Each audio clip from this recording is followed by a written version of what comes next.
Hi guys, I'm Jeff here. I'm the winemaker for Trackless Vineyard. I can see a few of you jumping on our webinar. Welcome to our first virtual wine tasting for 2021.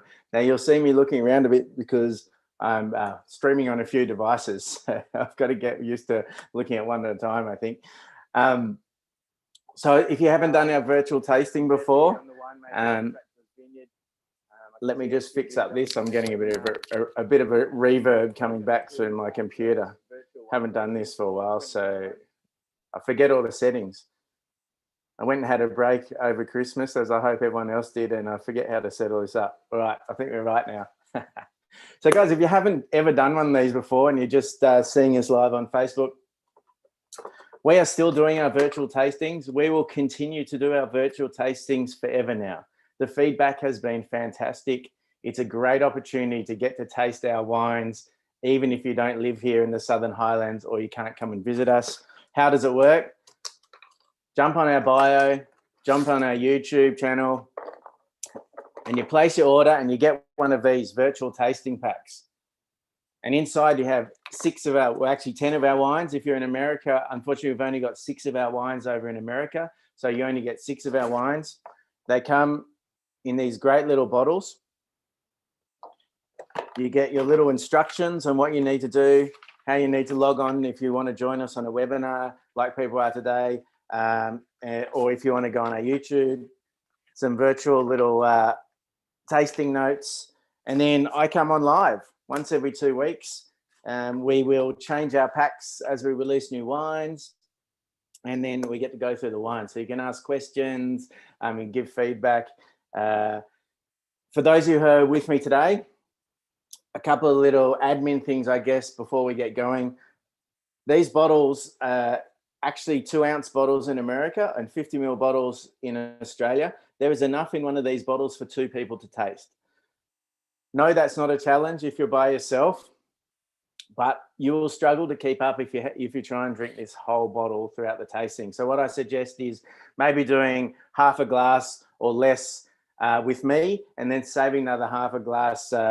You can have a party on afterwards, or you can even jump on the YouTube and watch our pre-recorded session and do the whole tasting all over again.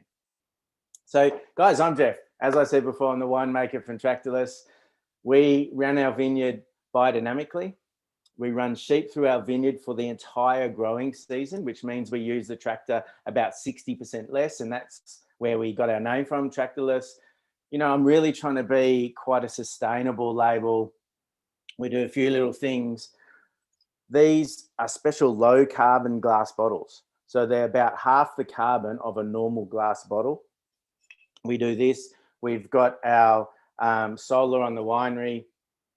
We run sheep in the vineyard. I have this ultimate goal that one day we'll take the entire winery off the grid.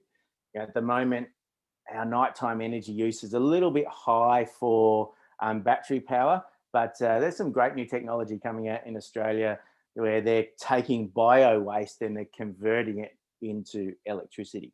So hopefully some of these new technologies as they come through will eventually get us off the grid.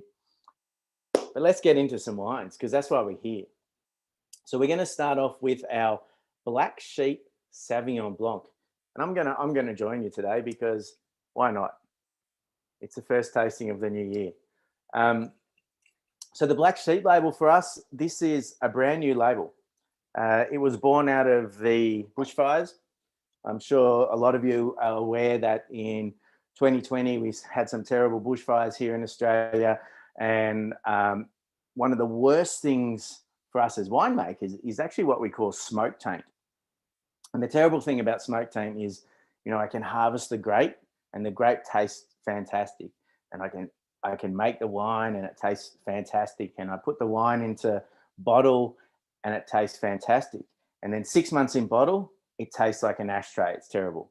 And prior to about 2 years ago, we really couldn't test whether our grapes had smoke taint. So, the devastating thing was we'd harvest all these grapes, we'd make all this wine, we'd put all that extra expense of harvesting, of processing, of winemaking, and then we'd find out that the wine's terrible. So Australia actually invented the techniques that we use today for determining whether we have smoke taint prior to harvest, which was an absolute lifesaver for a lot of wineries in 2020, and us included. I guess the sad thing about it is that for us in 2020, for our whole region, for a lot of regions across Australia, we lost all our grapes, all to smoke taint. I guess there's always a silver lining. You know, I put a bit of a call out to, I guess, acquaintances and friends that I've met in the industry saying, hey guys, you know, do you have any grapes we can buy? Do you have any wine we can buy? You know, we're going to run out of certain varieties, you know, things like our Sauvignon Blanc, our Rosé, those aromatic varieties that we make quite regularly.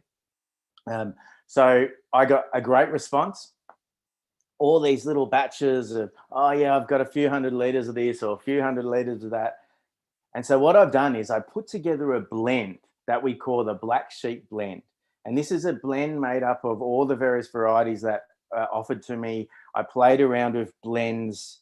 I wanted to come up with a blend that really represented our region. So Southern Highlands, we're quite a cool climate region. A lot of people don't realize how cold we are. They sort of think, oh yeah, we're up there near Sydney. Well, some years we harvest after Tasmania. So we are a really cool climate region. So when I came up with this blend in particular, the Sauvignon Blanc blend, I wanted it to show that real sort of passion fruit and tropical characters that we see in these cool climate Sauvignon Blancs. I have had the best time making these wines. You know, it has actually been a great excuse to catch up with all these old friends and acquaintances from the industry. You know, you spend a lot of time in any industry and you meet these people along the way, and quite often you don't really get an excuse to go back and catch up with them again. So this was a really good excuse to do that. And I've had so much fun making this wine that I've now decided that Tractors Vineyard, we're actually going to release a second label that we call the Black Sheep label. This is actually going to be made up from blends every year. We couldn't do it this year or 2020 because of COVID, but moving forward, my plan is actually to go and visit all the different winemakers in their wineries, taste their wines with them, maybe do a bit of video recording and come up with a blend that we go call the Black Sheep every year. So you know, I guess out of a bit of adversity from the bushfires, that's created this Black Sheep label. And the first wine we're tasting today is this Black Sheep Sauvignon Blanc. And I have made this blend in I call it a springtime, summertime wine. You know, 2020 was a tough year. And so I wanted to make a wine that was, you know, just lighthearted and fun and summertime. And I think this blend's come up really well. That tropical passion fruit character that you see in this wine really does represent the cool climate of this region quite well. So I'm really happy how it's come together. If you have some cheeses today, something like a Jarlsberg will go really well with this wine. Next year, hopefully we'll get some fruit again. Our Tractors Vineyard Sauvignon Blanc, which we don't have because we've sold out of it, we make it in a fumé style. So moving forward, it'd be nice to be able to try these different styles of wine in the future. It's a really good example of how cold we are in the region. I keep mentioning how cold we are here in the Southern Highlands. You know, people really don't get a grasp of how cold it is when they come to our region. Varieties like Sauvignon Blanc, Pinot Gris, Chardonnay, Riesling, those cool climate varieties are what really suit this region quite well. Pinot Gris is a variety that we're quite well known for. I always get people coming into the cellar door asking me, what's the difference between Gris and Grigio? And so I decided I'd make the difference so we could taste them.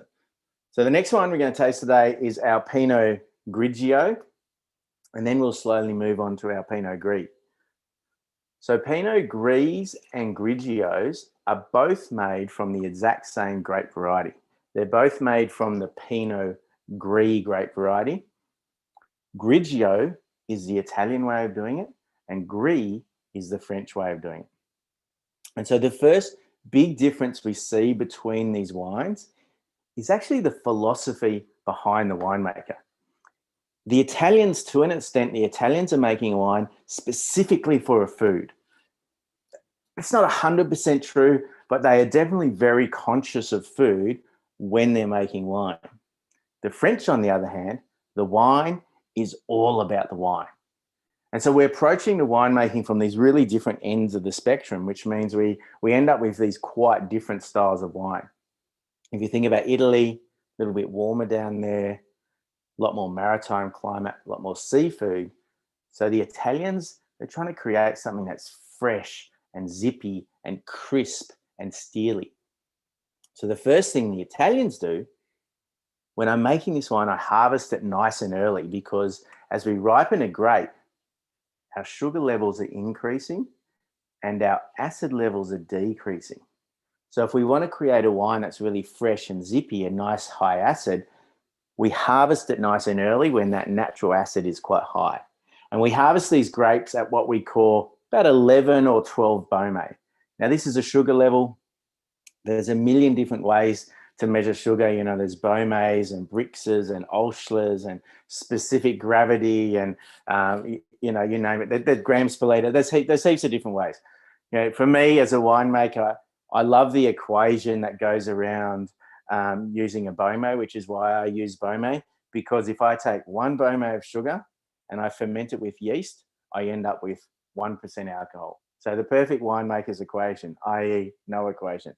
So we harvest these grapes at that 11 to 12% Baumé, which ends up being 11 to 12% alcohol after the ferment. So that's nice and early. So that's one of the first big differences we see between Gris and Grigios. The next thing is, when I make this wine, Italians are not afraid of oxygen at all. So what I do is I fill a bucket from the bottom of the tank, and then I tip it in the top, and I fill it from the bottom and I tip it in the top. And I might do this 10 or 20 times until I make all that juice brown from the oxygen. And then I do a really long, slow, cold ferment. And that oxygen and that long, slow, cold ferment, that helps create me a zippier, fresher wine. It helps stabilize some of my flavor compounds.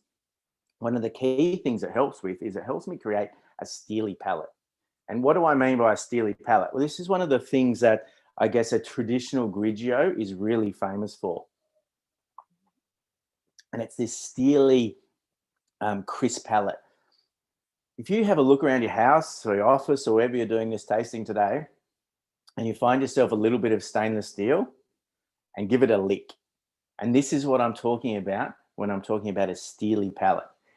It's not really a flavor, it's more of a sensation on your tongue. It's kind of this metallic-y, but quite a clean metallic-y sensation on your tongue. And that's what I'm talking about when I talk about this steely palate, is that nice, clean, metallic-y sensation on your tongue.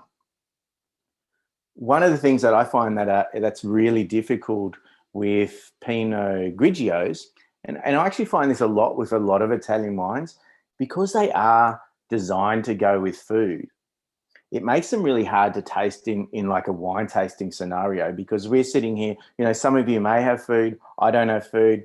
You know, I did try doing a food and wine degustation once. It didn't really work very well on the Zoom because I spent my mouth full of food the whole time, you know, trying to talk. So I get to look at everyone with their great dishes in front of them. But because we don't have that food and we don't have as much time, we really don't get to see what this wine has to offer. Because of the way we've made it, it's got all these hidden flavors. And if you were to take that Grigio and sit it on your desk for the rest of the evening, taste it with different wines, taste it with different foods, taste it at different temperatures, you'd find that the flavor compounds and the flavor, I guess, elements in that wine really change a lot. And every time you go back at it and look at it, you'll say another flavor and another flavor and another flavor. And, you know, one of my favorite matches with this Pinot Grigio is fresh oysters. That's because, you know, we taste it now and we're getting those apples and pears and a lot of really like fresh, fruity characters to the wine. But we're not getting any cheesiness or yeastiness or any of those secondary characters. You pair this with a fresh oyster, And all of a sudden you get these beautiful yeasty, cheesy characters coming out of the Grigio, and you think, where did that come from? Because when I taste this wine now, I can't taste those flavors at all. But when I taste them with an oyster, all of a sudden I get these beautiful flavors coming out of the wine. And it's a really good example of what these Italian style winemaking techniques do. What we might do is jump over to the Pinot Gris, because it makes it a little bit easier to compare and I guess explain these hidden flavors that I'm talking about if we've got something to compare it to. So that's Pinot Grigio, the Italian way of making it. They harvest it early, so lower alcohol. They ferment it cold. They use a lot of oxygen in their ferment, so it's a really zippy, fresh, crisp style of wine. So next we're going to move on to our Pinot Gris. So if we think about Pinot Gris or the French style, the wine is all about the wine. And most Pinot Gris in France is grown on the French-German border in a region called Alsace. And so it's quite a cool region. The French is all about the wine. And so they're trying to create something that's big and round and voluptuous and viscous. And so the first thing the French do is they let it ripen a lot more. So Pinot Gris, which is the French way of making it, is usually around about that 13 to 14% alcohol. So it means our Beaumay levels are 13 to 14, which is probably about, depending on the season a bit, but it's probably about 3 or 4 weeks later harvest than the Italians and the Pinot Grigio. So as a result, the first thing you'll notice with this wine, and you'll probably see it a lot better in your glass than mine, is that color difference. It's got this real sort of bronzy color to the wine. And that's actually from that ripeness level, because the Pinot Gris grape is a really interesting grape. The riper it gets, it actually starts turning red. And it's one of the only white grapes in the world that when it gets super ripe, starts turning red. So when we get to that sort of high 12s, early 13s in our Beaumay sugar level, the skins on the Pinot Gris grape start turning pink. And this is actually where the name comes from. Because if you have all these little pink berries in a bunch, and that bunch is hanging out in the vineyard, they get a light dusting on the outside of them. And then from a distance, the bunches look grey. And the French word for grey is gris. So Pinot, because they're related to Pinot Noir and Pinot Meunier, and Gris, because the bunches look grey on the grapevines. Now, the Italians, they never get that colour in their wine. Because they're harvesting 11 to 12 Beaumay, so a lot earlier, Grigios, we always have that sort of more, you know, that green sort of colour we get in a I guess, traditional white wine. Whereas the French, harvesting a lot later, so we get a lot more colour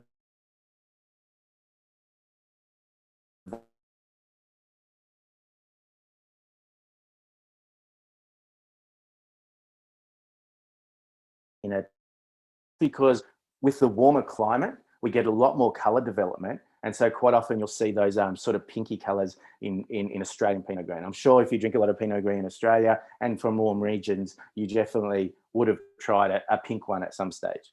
So that's the first big difference we see between Grigio and Gris, is that colour. The next thing, if you look really carefully at your glass, about here, you'll sort of see a rim of clear liquid, which is then dribbling back down into the wine. Now we call this the legs of the wine. And what it is everything that's volatile. So everything in this wine that can evaporate out at room temperature, it evaporates out. It condensates on the glass around here, and then it dribbles back down into the wine. Now this is predominantly alcohol. So the reason we don't see this as much in the Grigio is because the alcohol is only 11, 12%, but in the Gris, 13 to 14%. And so we always see these legs on the wine. And this alcohol does something really interesting to the flavors. If you get your glass and you give it a little bit of a swirl and a good smell, you would probably agree with me that the aromatics in that wine, they see a lot more intense. You can really smell that fruit jumping out of that glass. The interesting thing is, if I was to scientifically analyze the aroma compounds of that Grigio that we tried before and the aroma compounds of this Brie, you'd actually find that the Grigio's got loads more. And what's happening is, as that alcohol is evaporating out of that glass, it's grabbing onto all the other aromatic compounds with it and pulling it out. And so when we smell it, we get hit with all the aromas all at the same time. If you were to take that Pinot Gris and sit it on the table, taste it with different foods, taste it with different temperatures throughout the evening, it really wouldn't change that much. What you see is what you get.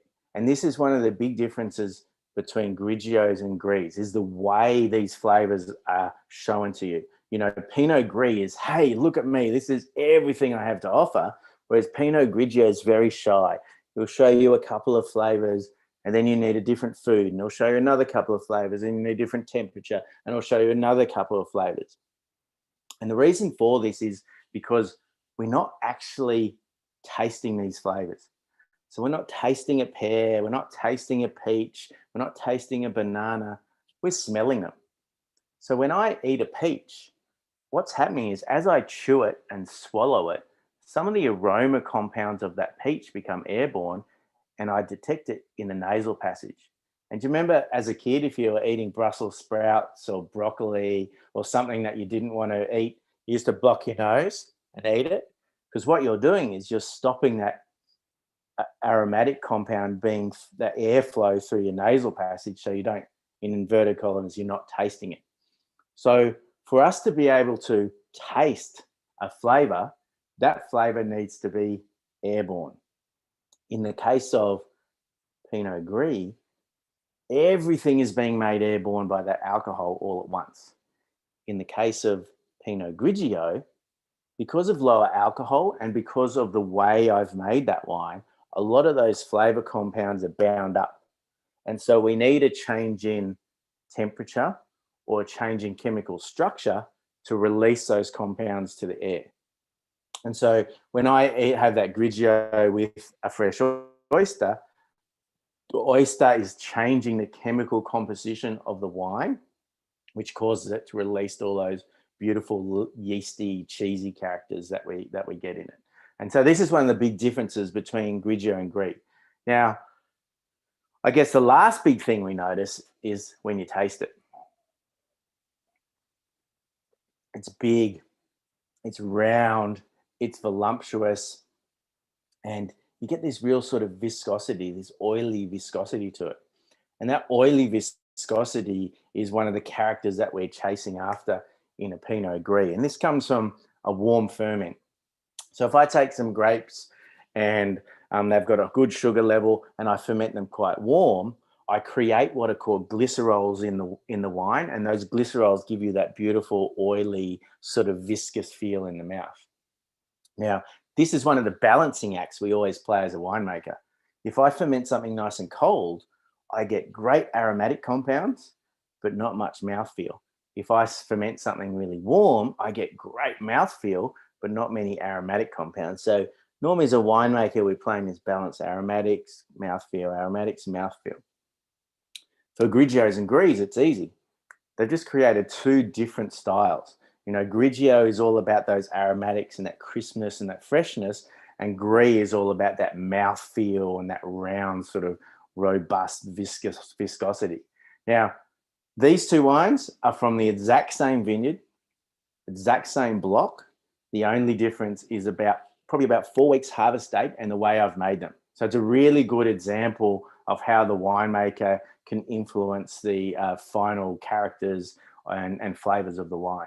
Now, I've made these in their extreme styles. I've made the Grigio in a very extreme traditional Italian style. I've made the Gris in a really traditional French style. But you can imagine in reality, there's all the variations in between, and then there's this funny gray area in the middle.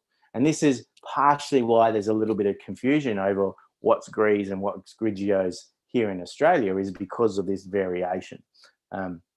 The other thing that's quite confusing for us here in Australia is the terms Gris and Grigio are not yet controlled by labelling law. And so, um, and so you can walk into a bottle shop and it can be a bit of a lucky dip what you're going to get.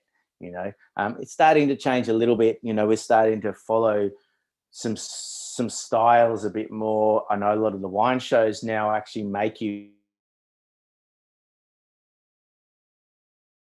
for example, which is a beautiful, big, round, voluptuous Gris, and put it in a wine show in a Grigio class, it wouldn't get any marks because it's not a Grigio, it's a Gris.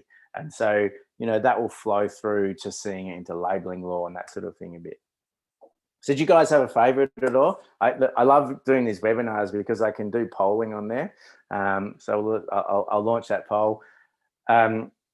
It's really funny. I always get couples coming into the cellar door and one of them likes Gris and one likes Grigio. I'm happy for them to disagree because it usually means I sell them 2 bottles instead of 1. So that's fine. I'm more than happy to disagree.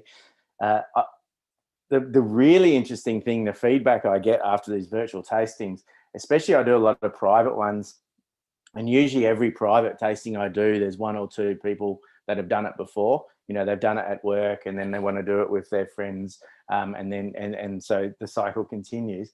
But quite often, the first time they do it without food, and they will say, "Oh, we picked the Gris. It was our favorite wine out of those 2. We picked the Gris." The second time they do it with food, and the second time they say, "You know what? We did it with food the second time, and we actually preferred the Grigio." So I love getting that feedback because it means that I guess it verifies to me I'm actually telling you the truth. So that's Gris and Grigio. So crisp, zippy, fresh, and big, round, and robust. What about Chardonnay? Do we have many Chardonnay drinkers? If you're on the Zoom, I can do a poll for that too. I love asking this question just because I can almost preempt the answers. On average, I find that I get about 20 to 30% of people saying yes, and 70 to 80% of people saying no. And that's about what we're getting here. We're 26% are saying yes. So the funny thing is that the biggest selling white variety in Australia and the biggest selling white variety in our cellar door is Chardonnay. So those 20% of people that say yes, you guys must do a lot of drinking for us because our sales in Chardonnay are fantastic. Or perhaps in that 80% that say no, maybe we've got a lot of closet Chardonnay drinkers. Maybe Kath and Kim scared us away from admitting that we're Chardonnay drinkers, and so that's why we get our numbers that way.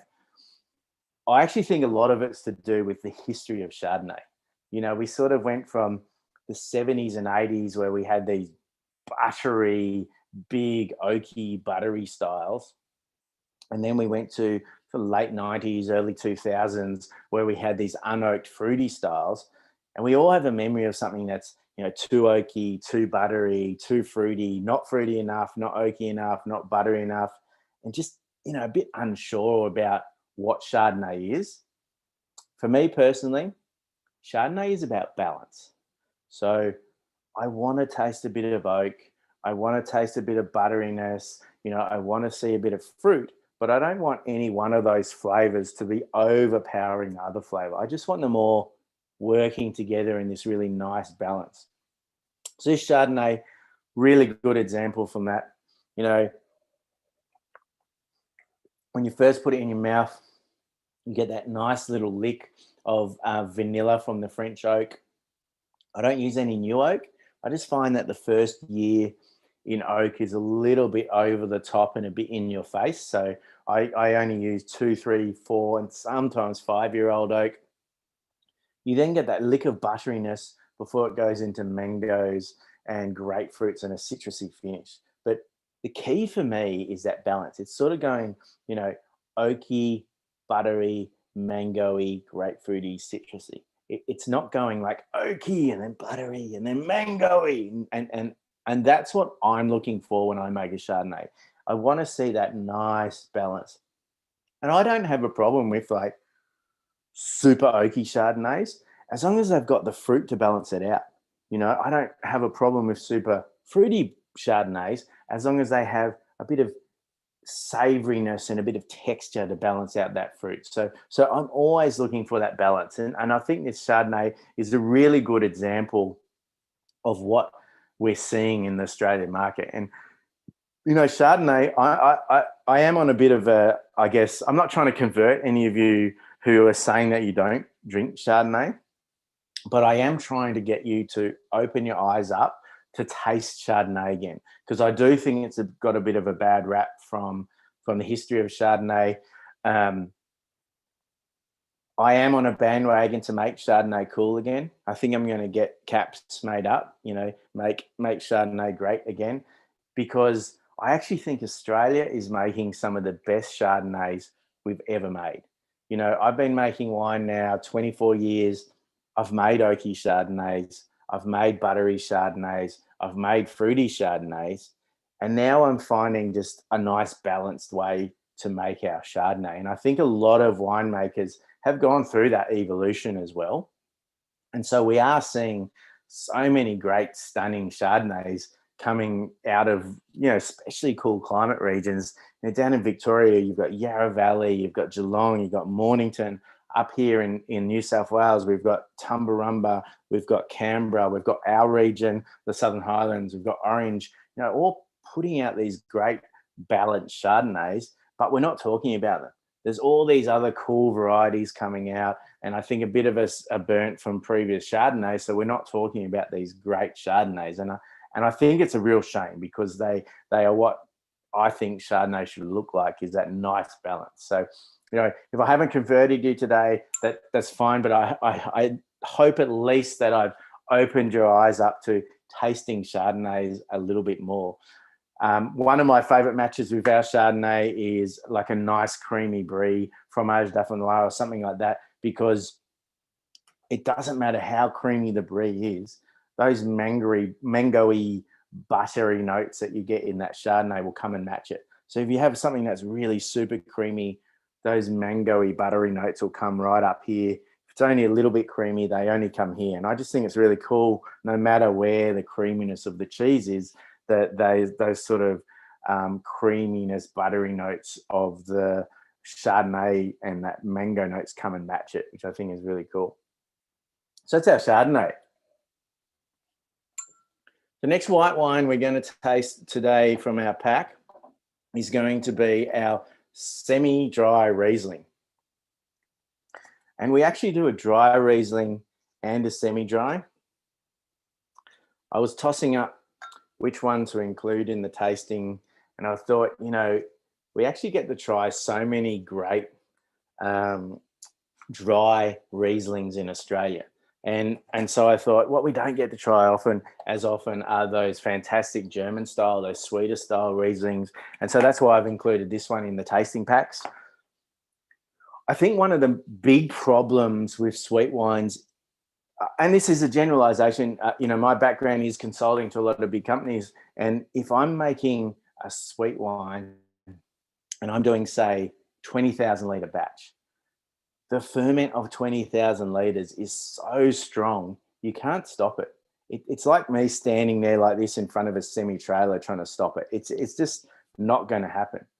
So what we'll do is we ferment it dry, and then we back add the sweetness. And when you're back adding a sweetness to a wine, you end up with this kind of caramelized flavor to the wine.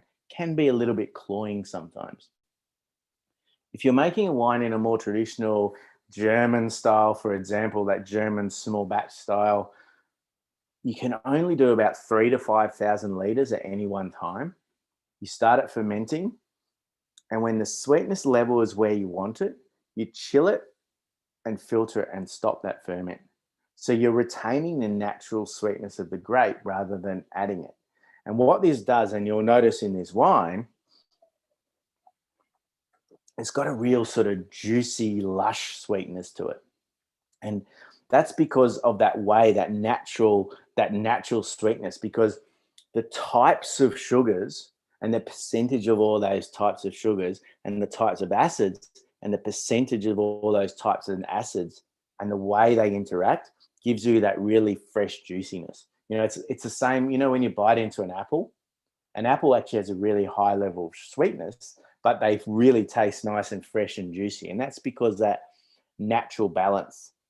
So by maintaining that natural sugar, you maintain that natural balance. So you end up with that more sort of fresh, juicy style of the sweetness. And this is a great example of those fresh, juicy Rieslings. This is quite a sweet Riesling. You know, this is probably one step away from being classified as a dessert wine. It's still a table wine. I deliberately made it that way because I wanted to demonstrate how a sweet wine can actually be really fresh and juicy. And, you know, for us in Australia, we'll taste a wine like that and we immediately want to put it across to dessert or immediately want to put it at the end of a meal with a cheese. For me, on a beautiful hot day, nicely chilled, this is a great aperitif. You know, match it with some antipasta, match it with like a Waldorf salad or something like that. It's a really great way to start a meal rather than end a meal. And I think that you couldn't do that if it didn't have that nice, juicy, fresh acid. And so I think this is a really great example of that German style that we don't get to try as often in Australia. You know, I'm not generally a sweet wine drinker, but I can easily polish off that. You know, and especially on a hot day, I get to the end of it, and you don't have that lingering sort of sweetness. And so, oh, I'll just have another glass. Oh, I'll have another glass. It, you know, really does creep up on you.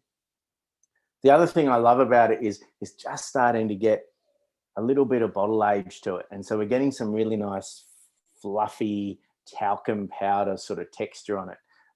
I did a tasting, it's probably about, it was before Christmas actually, so it would have been like last November, so a couple of months ago now. And this American guy, when he tasted it, he said, oh, it just reminds me of hugging big fluffy pillows. And I love that description. I've used it ever since because, you know, when we're making a great Riesling, we are really trying to find that nice fluffy texture that you get in the mouth. And for someone to describe the wine as a fluffy pillow is fantastic. And we really are starting to see, I call it talcum powder, but fluffy pillow is a much better description, I think, of the texture you get in this Riesling. So guys, that's all the white wines I've got today. Next, we're going to move into our reds. Now, I'm pretty sure on our tasting note, the red that we're looking at first is our Merlot. But I'm going to change that up because I think we should try the Pinot first. So should have a 2018 Pinot in there. I'm a huge fan of Pinot. We actually do a couple of Pinots. We do our standard range, which is this one, and we do a reserve range. Our reserve range we make in a real old school, funky Burgundian style. Lots of whole bunches, lots of stems, you know, it's mushroomy and funky. Our standard range we make in a much more contemporary Australian style. It's beautiful, it's light, it's delicate, it's vibrant. You know, that always remind me of ballerinas. You know, they're sort of complex and interesting, but at the same time, very delicate. And so that's how we make this 2018. So the standard Pinot. Every time I taste this, every year I get this real kind of this eucalypty character to it. And I don't know if I've convinced myself that the eucalypt's in there, but that block is always as surrounded by eucalypt trees, and the French call it, I guess, terroir, where the land and the environment and the people making the wine are represented in the wine. I think this is a great example of that terroir because I do always get that nice little eucalypty hint in this, which is, I think, a great example of the terroir in these blocks. I love this one. You know, like this region is very well known for its Pinot Noir. It's probably, you know, in my mind, one of the top couple of Pinot regions in Australia, but definitely mainland Australia for sure. And it definitely shows you that nice, you know, sour cherries and eucalypt and those vibrant sort of fruits that we expect from this region.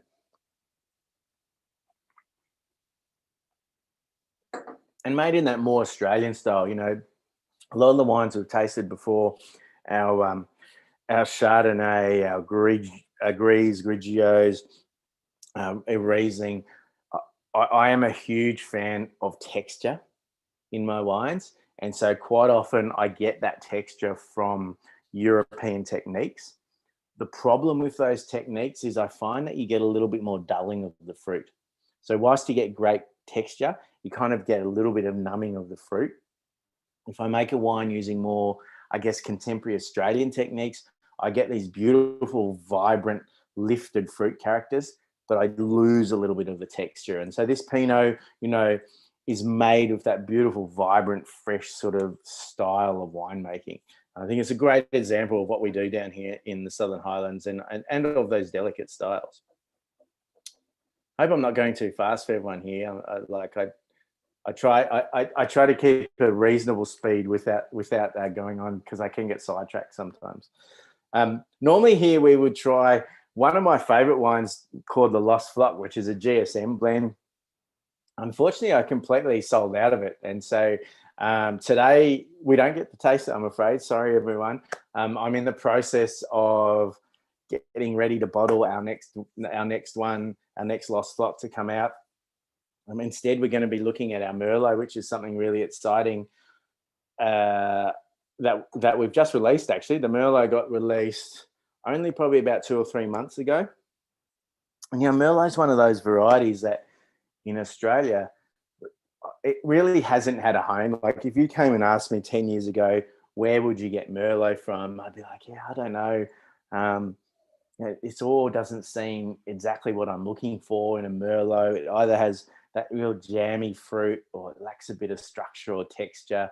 And then I found some great Merlots up in the Orange region of New South Wales. So we work closely with some growers up there in Orange, and that's where we get our Merlot grapes from for our Merlot. You'll notice this comes under the Creators range. So I'm just going to find a couple of bottles. We have 2 ranges. So we've got this one, which is our Sustainable series, which is the one with the tractor. And then we have this one, which is our Creators series, which is the one with the barrel. And the Merlot is one of our Creators series. So the Sustainable series is 100% off our biodynamic blocks, and the Creators series isn't.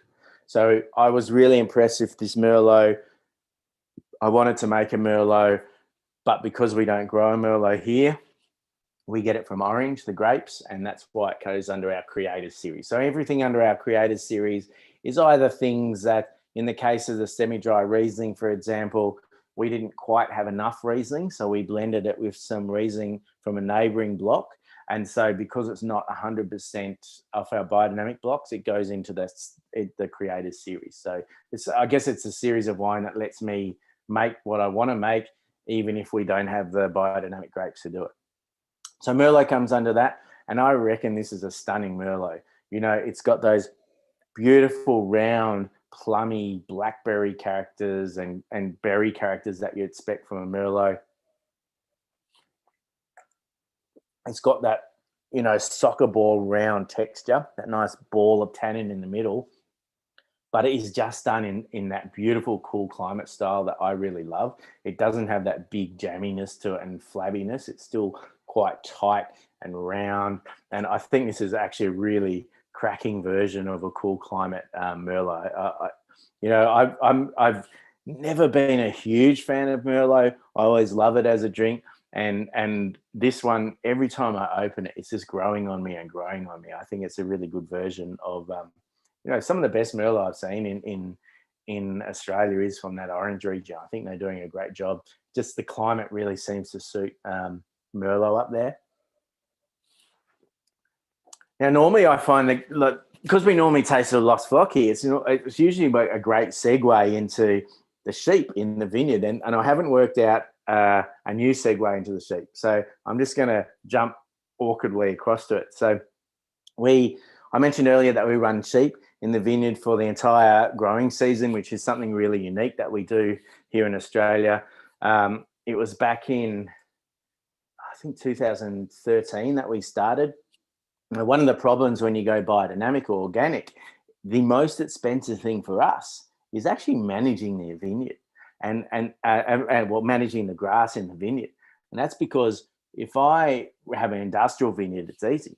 I just herbicide all the grass, or I herbicide those strips underneath the grapevines. So I just have to mow that middle section. So it's quite cost effective and not too hard to manage.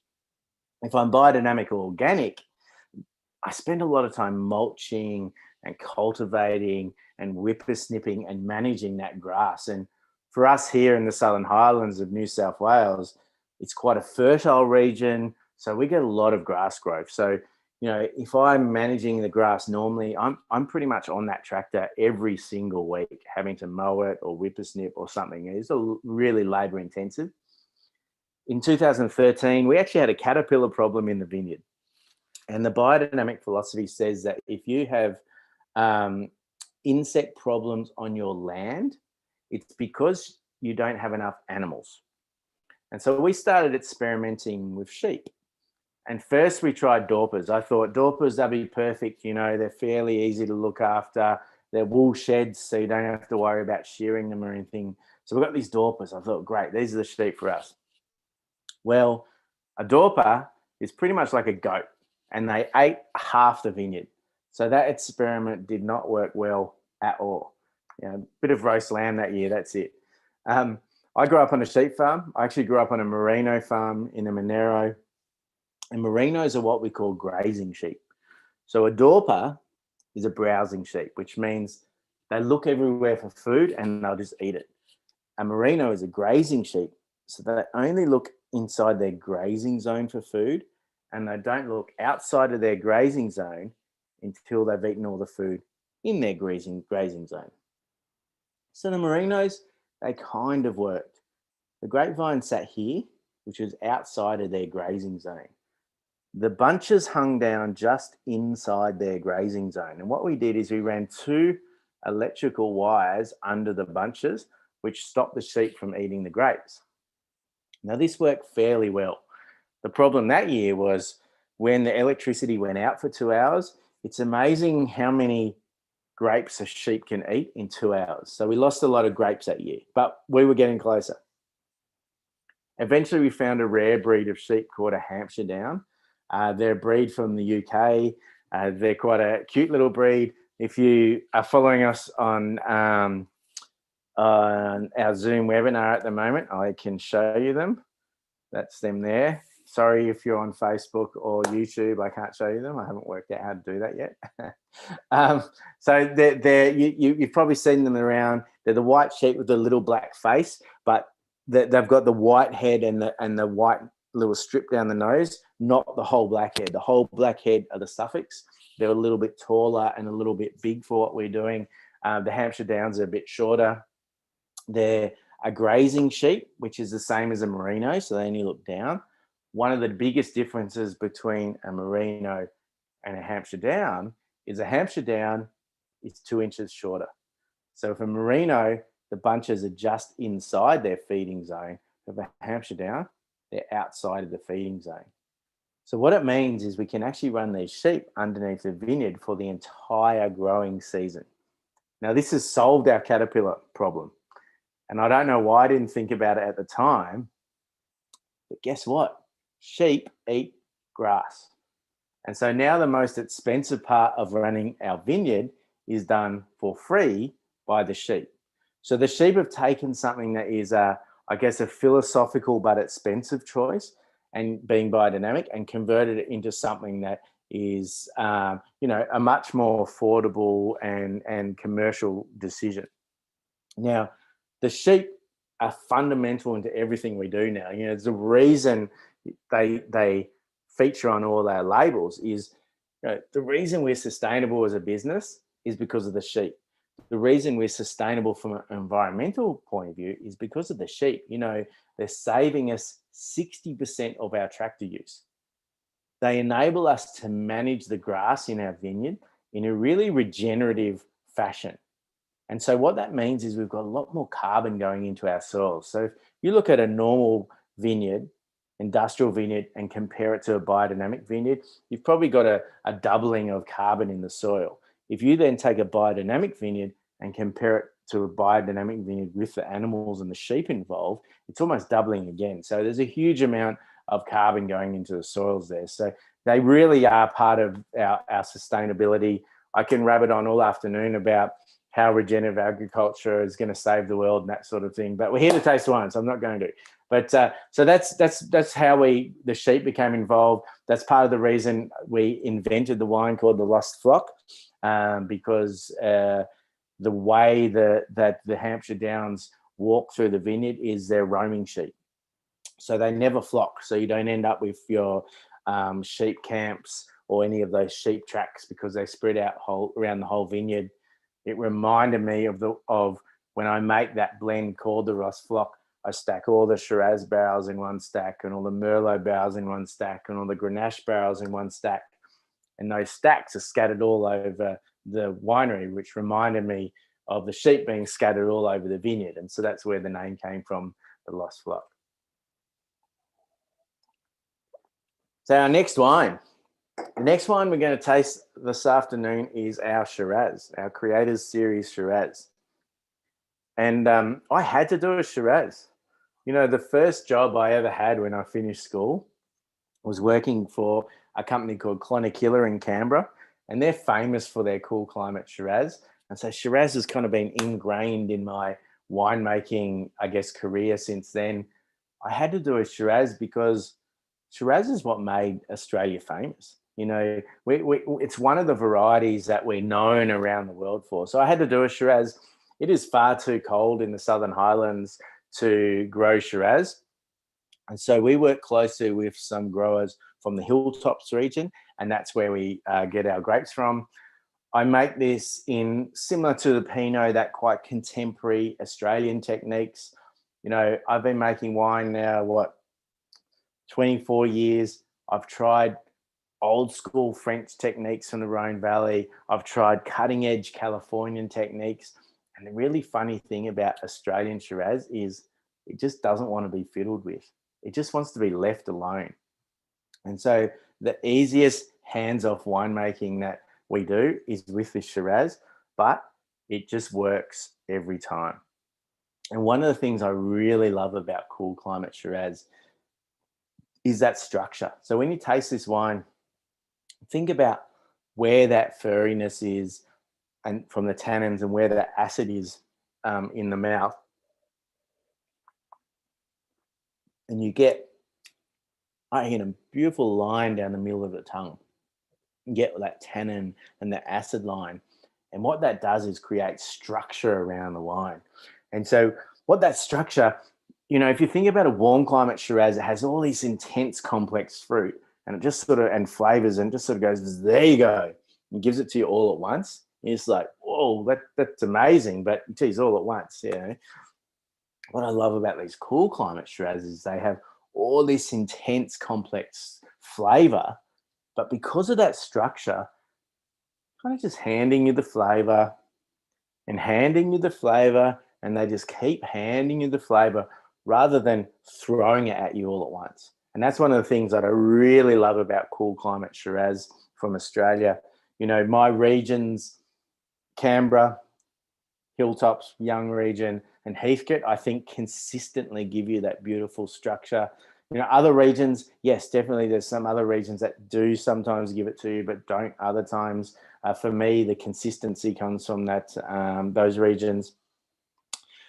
That's why I work closely with some region with Young, the region up there. The other thing I love about this Shiraz is it doesn't have too much pepperiness. You know, one of the things I do get a lot of feedback from cool climate Shiraz is that they're over spicy and over peppery. This has just got that little lick, and so that's what when I'm looking for it, I really make an effort to try and find just a little bit of spice without letting it get too spicy, but at the same time I want that sort of nice plum and jammy characters as well. So I think this is a great example of a cool climate Shiraz. If you're used to drinking cool climate Shiraz in Australia, well, this is exactly what you would expect. And I think it's funny that our cuisine just matches so well with it. You know, that Australian style barbecue, which in America um, you'd probably call something similar like a char grill. That sort of style, not too smoky, is a really nice match if that's Shiraz. So at two more. Um, these are two really interesting ones to end on. The first one we're going to look at is our post Mat Cab Sav. And little bottles again. I was really lucky when I was at uni. There was probably about 6 people doing the uni degree, and then 2 years after me, there's probably about 200. And so I got to try some amazing wines whilst I was at uni. One of the wines that sticks out in my memory is a 1956 McGill's Burgundy. And Nick Bulliard, who's one of my lecturers at uni, he bought it, and I was awesome. It was awesome because, you know, he's a master of wine now, and when there were 6 of us, he'd just grab a wine from his cellar and we could all taste it. When there was 200 of us, couldn't just grab a wine from the cellar. You had to have enough wine for all of us to taste. And Nick Bulliard tells this great story where he was walking down the street in Adelaide, and he walked past this old pub, and out the front of the pub was a skip bin, and he just happened to glance in the skip bin as he was walking by, and he saw a bottle of wine. So he jumped in the skip bin, he pulled it out, and he brought it to uni, and we tasted it.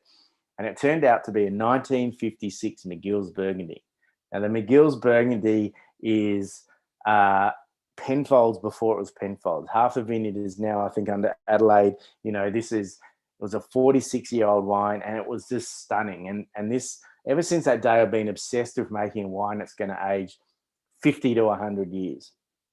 And when you look around the world at who's famous for making wines that age 50 to 100 years, the region that consistently comes up is Bordeaux. And the people from Bordeaux, the Bordelais, they created a technique that we call post-ferment maceration. And what that is a lot of people don't realize, when I'm making a red wine, if you squeeze the berry, the juice and the pulp inside is actually white. So to create a red wine, we need to extract all that color from the skins. And so we ferment it with the skins. And this process takes, 3 or 4 weeks. If I then leave that wine sitting with the skins and seeds and stems after the ferment finishes, it's called post-ferment maceration.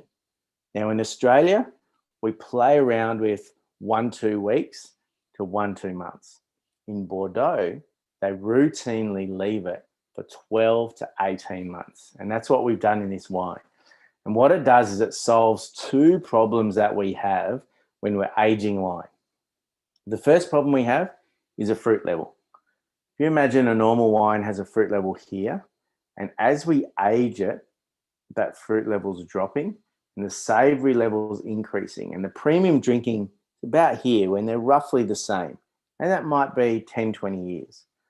If we want to make a wine that's going to last 50 or 100 years, we need to start with a huge amount of stable fruit. So when it balances out up here. So that's the first problem we have when we're aging a bottle of wine. The second problem we have is a structural problem. And when you have a really young Cabernet, it kind of has that edgy tannin, it coats the tongue and it's chalky and edgy. That edgy, chalky tannin is a short chain. And when you age a bottle of wine, those short chains join together into a long chain, and a long chain is nice and soft and velvety. So that's one of the good things that's happening when we age a wine. Imagine I have a bottle of wine, and in that bottle I have 100 short tannins. And as we age it, those 100 tannins, they join to 50 longer tannins, and we age it some more, and those 50 long ones join to 25 even longer tannins. So I've got 25 of these beautiful, velvety, long tannins. Unfortunately, 25 is not enough, and the whole structure of that wine falls apart. And this process solves these two problems. You've got all these seeds and stems and skins sitting in this tank for 18 months. And so you've got thousands and thousands and thousands of these short chain tannins floating around the tank, which forces them together into a long chain tannin. So when I bottle this wine, I'm bottling it with 100 long stable tannins rather than 100 short unstable tannins. So this is how this technique solves that structural problem. The fruit problem, I have no idea how the French figured this out, because at no stage when you're making this wine with this technique does it taste fruity. And I remember, would have been about the 3-month stage, coming out to the winery and taking a sample of the tap, smelling it, tasting it, and I thought, oh my God, I have completely ruined this wine. It tastes absolutely disgusting. I remember calling some winemaking friends and some mentors in the industry, and I think, guys, have you tried this technique? You know, what happened? And they all said the same thing. They all said, yes, we tried it. We got to 3 months. It tasted terrible. We pressed it off. We put it into oak. But don't worry, Jeff, you'll be able to blend the flavor out. So everyone in Australia is telling me, press it off. Everyone in France is saying, no, you've got to leave it. So I decided to leave it. And I waited 12 months, and it really wasn't that much better. And I waited 18 months, and I could feel that those tannins had polymerized and became long, because they became nice and velvety, but there was no fruit flavor. It kind of tasted like skins and seeds and stems. And I put it into oak for 18 months. And I remember bottling this wine. And I remember thinking at the time, am I doing the right thing here? Am I about to end up with pallets and pallets of wine that I can't sell because it doesn't have a fruit character to it? It's just like stemsy and skinsy. I thought, well, you know, I've already started. I've already got the bottles. I may as well bottle it. So I bottled it.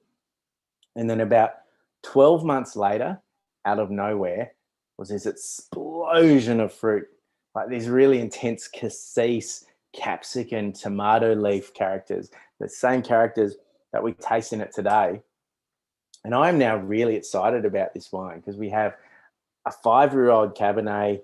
It's got those super intense fruit characters still, but it's got those soft, velvety tannins. And so in 50 years' time, we can get back on a Zoom webinar and I can tell you whether this experiment worked or not, because it is an experiment. I still to this day have not met anyone in Australia who have made a Cabernet using this style before. Wine Australia did a really big research project on post-ferment maceration, and that project went to 6 months. And that's because they got to that 3-month stage, tasted, analyzed it. They took it 4 months, tasted, analyzed it, no change. 5 months, no change. 6 months, no change. So they stopped the project. And I can tell you between 3 months and 12 months, nothing happened. Between 12 and 18, everything happened. And so something happening at that stage, you know, that's when the French say to leave it, whatever's happening. But I am really excited about this wine. It's doing everything it should be. You know, I'm definitely looking forward to tasting this in 100 years' time. I can tell my son whether the project worked or not. Yeah, really interesting at the moment. It's still very much in that sort of cassis capsicum character. And so I'm drinking it a lot with roast lamb. But it will slowly get more and more savory as I'll getting older. Interestingly enough, 2016, I wanted to try and get rid of a bit of that capsicum character and make it a little bit more cassisi. And so 2016, I ripened the grapes a bit longer, and it didn't work. When we ripened them longer, the tannin structure changed and it fell apart a bit. And so that 2016, we didn't end up bottling in 2016. 2017, I kind of did a ripeness level between 15 and 16, and I reckon we've hit it on the head. I'm actually in the process now of getting the 2017 post-Mac Cabernet ready to bottle, and it is a cracker. So I'm really excited to be launching that hopefully in the next couple of months. Moving forward, we're actually going to start doing about 20% more contemporary Australian winemaking, and the other 80% this sort of post maceration technique. because I think it'd be really cool to watch them age over time. And so, you know, in future vintages, you'll be able to taste it too. So that's our post-mat Cabernet. One more, guys, and this is a really cool one to end on. The last one we're going to look at today is called 8,000 Vintages. And the oldest record of winemaking in the world comes from a country called Georgia in Eastern Europe, and it's dated 6,000 BC. So that's 3,000 years before Egypt. So there's some serious wine history going on over there. And the Georgians, they make a famous wine style that we call Kinsmorali. I was lucky enough to spend 7 years consulting in Georgia. I do 6 months Australia, 6 months Georgia for 7 years. This is my homage to the history of wine and my homage to Georgia. It's our Australian version of Kinsmorali. Flavor-wise, well, when I taste it, I just think of Kinsmorali. It kind of has the depth and the complexity and the Christmas cake character like a tawny port. It's got those beautiful fresh red fruit character like a ruby port or a young red, but it's not fortified. It's still only 12% alcohol. You know, it's super, super famous over in Russia and Eastern Europe. Most of this we sell to Russians and Eastern Europeans here in Australia because it is really true to style. I think when I was over, I think it was 2006, maybe a little bit later, when Russia and Georgia had that little battle and the Russians put an embargo on all imports from Georgia.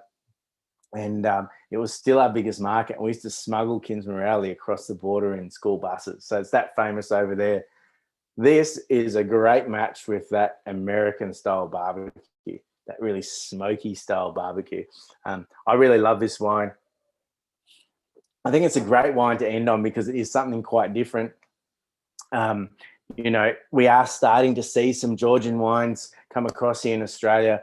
Definitely look out for them. Definitely grab them. You know, if you're into orange wines and those sort of things, Georgia, that's the birthplace of orange wines. You know, they are the kings of fermenting white wines on the skins. That's what they do. They've got some really interesting varieties over there as well. You know, Kinsmorali is traditionally made with Saperavi. They've got Cazzetelli, Tloane. They've got all sorts of varieties over there. So it's really definitely look out for Georgian wines. But guys, that is all the wines I have for you guys today.